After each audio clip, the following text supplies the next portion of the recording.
Alors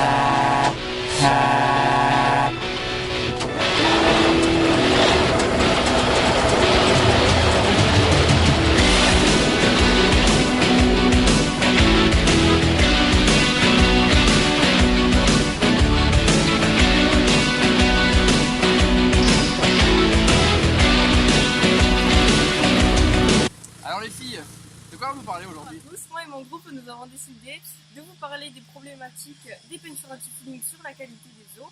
Pour cela, nous avons décidé de vous présenter une petite vidéo d'introduction où Camille vous présentera et vous expliquera donc la formation du phénomène du biofouling.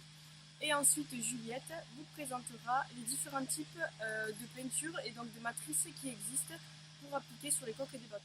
Le phénomène de biofouling consiste en la colonisation par des micro-organismes, des macro-organismes, des invertébrés et des micro- et macroalgues sur les surfaces immergées, comme vous pouvez le voir ici au stade ultime de la colonisation.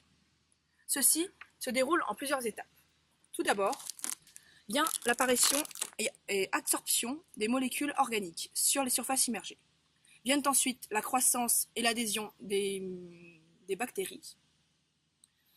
Par la suite se fixe tout le biofilm bactérien, ceci en l'espace de quelques secondes à quelques minutes. Le stade suivant est la colonisation par les micro-organismes.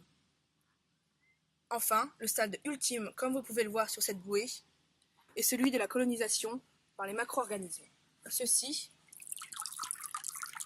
prenant quelques semaines à quelques mois pour se fixer. Le phénomène de biofouling va engendrer des conséquences pour la navigation. Donc ces conséquences vont être un ralentissement du navire, parce que ça va augmenter les frottements du navire.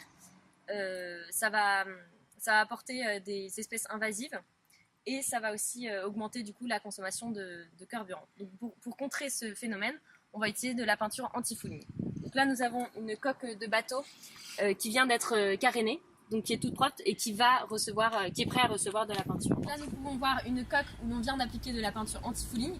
Donc on peut voir qu'il n'y a aucun biofouling dessus et que c'est très lisse.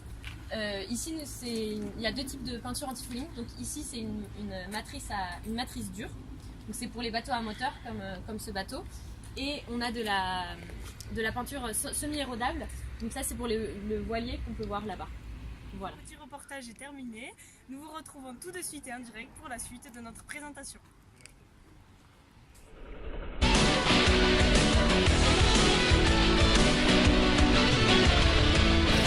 Merci les filles, à de suite.